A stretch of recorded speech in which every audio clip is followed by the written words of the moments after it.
Медики Башкортостана получат дополнительную социальную защиту. Это будет предусмотрено соглашением между Министерством здравоохранения Башкортостана и профсоюзом работников здравоохранения России. Обсудим это прямо сейчас подробно в программе интервью в эфире главного телеканала Республики, а также нагрузку, с которой столкнулись медицинские работники во время пандемии. Сегодня наш гость Анатолий Домников, председатель профсоюза работников здравоохранения России. Анатолий Иванович, здравствуйте. Здравствуйте. С приездом вас в Уфу и спасибо большое, что вы пришли к нам на программу. Прежде чем начнем говорить про дополнительные соглашения, давайте поговорим про пандемию. Это было сложное время. На ваш взгляд, что было самым основным? С какими сложностями приходилось сталкиваться, да, и с каким опытом мы вышли и выходим, не вышли еще пока из этого времени? Да, ну, выводов, конечно, можно сделать очень много по тому, как пандемия протекала и каким образом мы, как медицинское сообщество, на это отреагировали. Надо сказать, что первое, никто же не знал, особенно 2020 год, особенно начало пандемии, когда никто не знал, что это за зверь и как он себя поведет, да. И многие наши коллеги, конечно же, боялись, бесспорно. Но, несмотря на совершенно естественную боязнь, никто не сомневался и в красные зоны шли совершенно осознанно, понимая, что они рискуют собой, но рискуют во имя своей профессии, которую выбрали, во имя людей. И вы же помните, какое было единение в тот момент времени, помните, насколько люди прониклись значимостью в медицинской профессии. А те люди, которые прошли через реанимационное отделение и вышли из этого ада, они же с благодарностью, с огромным чувством благодарности обращались к нашим медицинским работникам и говорили им искренне спасибо. Это было везде, повсеместно. Людей медицинской профессии просто вот встречали, поздравляли, как вы говорили, слова благодарности и так далее, так далее. Поэтому это все было. Потом, когда у нас появились прививки, мы стали осознанно понимать, когда мы чуть-чуть поняли, что это за заболевание, как с ним бороться, какие лекарства, так сказать, могут подействовать, какие, ну, подействовать до конца ничего не могло, да, то есть, собственно, иммунитет, но, тем не менее, какие лекарства помогают, какие не помогают, ну, то есть, уже стал появляться какой-то клинический опыт и так далее, и так далее. Вот это уже как бы вторая песня. Нам стало гораздо легче, потому что появилось, самое главное, появились прививки, и мы поняли, что мы можем защитить людей и сами защититься. И поэтому уже стало значительно легче. Все стали понимать, что даже если и случится заболевание, то оно пройдет уже в более легкой форме и так далее. Чаще всего на какие случаи реагировал профсоюз работников здравоохранения России, который вы возглавляете? Но мы-то, собственно говоря, на случаи заболеваний никак не реагировали. Вот просто на всю ситуацию, которая разворачивалась, мы, конечно же, реагировали, потому что в первое время нужно было вообще как решать, каким образом людям помогать. И учитывая то, что, например, возвращаться домой после смены или не возвращаться домой после смены, и многие лечебные учреждения решали вопрос сменной работы. То есть человек как уходил, и он не приезжал домой. Например, организация, где он будет ночевать, да, что он будет есть, питание и так далее. Вот эта вот организация бытовых всех вещей, конечно, легла в том числе и на профсоюз. Более того, там еще один нюанс возникал. Даже если ты захотел оказать помощь, а тогда же, вы помните, всеобщее единение, и многие приезжали и помогали, чем могли, и едой, и так далее, и так далее. А кто это будет доносить до медицинских работников? И тут сразу очень быстро, и надо это очень серьезно отметить, что развивалось волонтерство. И волонтерство в общем, вот в широком смысле этого слова, то есть абсолютно все становились волонтерами, даже люди старшего поколения. Но все-таки в основном это была наша молодежь, и мы сразу поняли, осознали, что молодежь наша просто замечательная, которая вот по порыву души пошла и рисковала своими жизнями точно так же.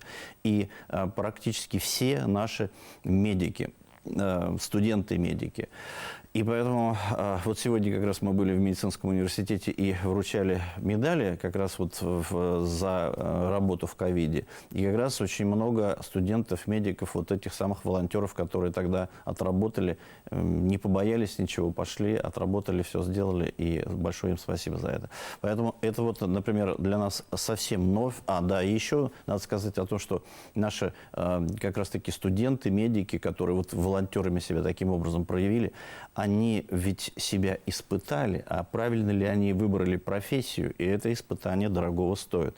То есть те, кто отработал в красных зонах, те, кто прошел и работал так или иначе, помогая пациентам вот у постели больного, именно там, в красных зонах, они для себя совершенно точно поняли, они будут медицинскими работниками или уйдут из профессии вообще. И согласитесь, многие остались. Да, остались почти все. И это очень-очень важно. Это говорит о том, что они и профессию выбрали, они стали зрелыми профессионалами, еще сказать, наверное, рано, но они стали зрелыми гражданами общества. И это дорого стоит. Анатолий Иванович, визит в Башкортостан. Большая программа, мы это понимаем, да? Ну вот, на ваш взгляд, что самое основное? Ну, основное то, что Башкортостан был, есть и остается одной из мощнейших профсоюзных баз. И в том числе и у профсоюза работников здравоохранения. То есть республиканская организация, которую возглавляет Халфин Рауль Магруфович, одна из самых лучших в стране. И она была традиционно одной из самых лучших и остается. Она одна из самых крупных. Она сейчас вторая по крупности после Москвы. То есть есть и другие регионы, которые по крупности больше, но у вас профсоюзное членство среди медицинских работников выше, чем в тех регионах. И поэтому второе место занимает Башкортостан. И зачастую мы использовали Башкортостан как площадку отработки различных вещей. И поэтому здесь мы понимаем, что ну вот подоплека вот такая хорошая, да, и с одной стороны, и с другой стороны получается, что здесь хорошо развита информационная работа, и как раз вот то, что мы сегодня приехали и с утра открывали, обсуждали молодежный форум, который открылся, это как раз-таки по информационной работе молодежный форум, и даже более конкретно по работе в социальных сетях, то мы прекрасно понимаем, что нам нужно всеми способами рассказывать о своей работе. И работа проводится большая, она проводится постоянно, но за рутиной ты сделал и забыл о том, что ты сделал. А по большому счету это все нужно обязательно людям рассказывать, для того, чтобы они понимали, как изменился профсоюз в настоящий момент, какие цели, задачи он перед собой ставит. Потому что многие еще, скажем, живут по ощущениям профсоюзной работы той, которая была нам привычна социалистического периода. А она сейчас совершенно другая. И поэтому необходимо об этом говорить, необходимо в этом вовлекать, необходимо сделать так, чтобы вовлечены в процесс профсоюзной работы были все работники, все сотрудники, как раз посредством заключения коллективного договора, обсуждением этого коллективного договора и, по сути дела, участие в управлении собственной организацией. Потому что вот это как раз один из механизмов участия в управлении. С одной стороны, ректор университета или же главный врач, ну, любой руководитель. И с другой стороны, представители твоего коллектива. И представителем коллектива является профсоюз. И вот это взаимодействие, его надо отлаживать, его нужно, так сказать, запускать, чтобы оно было всегда нормальным, в хорошем смысле этого слова, чтобы мы же как профсоюз были, есть и остаемся народной дипломатией.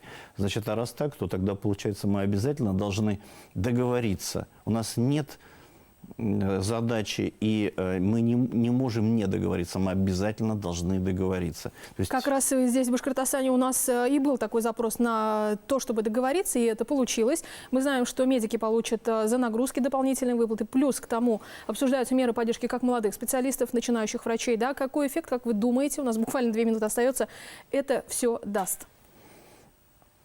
Но самое главное, чтобы люди чувствовали заботу. Вот они почувствовали заботу о том, что это происходит, о том, что о них заботятся, да, и тогда будет и отдача. Тогда они поймут, что они защищены, а это самое главное на настоящий момент. И спокойнее работать можно. Конечно, конечно. Забота, ощущение заботы, ощущение защищенности, и можно спокойнее работать, конечно же. Анатолий Иванович, что бы вы сказали медикам Башкортостана и тем жителям, кто не медики, но здоровье – это сегодня вот тема номер один, по-прежнему остается? Но медикам я хотел бы сказать все-таки огромное спасибо за работу в ковиде, абсолютно однозначно. И ведь и не только за работу в ковиде, потому что те люди, которые работали в красных зонах и в основном работали с ковидом, это понятно, это вот на виду все. А все остальные, они же, смотрите, какое число людей мы из поликлиник направили в красные зоны, усиляя их, да, а на остальных легла двойная, тройная нагрузка. И выплаты там были совсем другие, меньше гораздо. И несмотря ни на что, скажем, вот медицинские работники отработали вот свой заказ. Вот они, медицинские работники, они осознанно пошли в эту профессию, несмотря на трудности и сложности, отработали. Поэтому им, конечно же, большое спасибо. Всему обществу спасибо за то, что увидели труд медицинских работников. Вот вы посмотрите, за вот этот период времени у нас появилось 5-6 героев России, которые работали в ковиде, наших крупных руководителей лечебных учреждений. Это признание, конечно же, признание. У нас появились новые медали и новые ордена, которыми награждаются только медицинские работники. Это медаль Луки Крымского и медаль Николая Ивановича Пирогова, орден Николая Ивановича Пирогова, который только за работу в ковид. Это признание, да, конечно, признание. И другие юбилейные медали, всякие другие. Вот мы тоже, как и профсоюз, тоже свою медаль разработали. Все. Поэтому огромное спасибо всем за то, что выдержали и достойно вышли из этой ситуации. Спасибо большое, Анатолий Иванович. Сегодня гостем программы «Интервью» в эфире Башкирского спутникового телевидения был Анатолий Домников, председатель профсоюза работников здравоохранения России. Не переключайтесь, оставайтесь вместе с нами.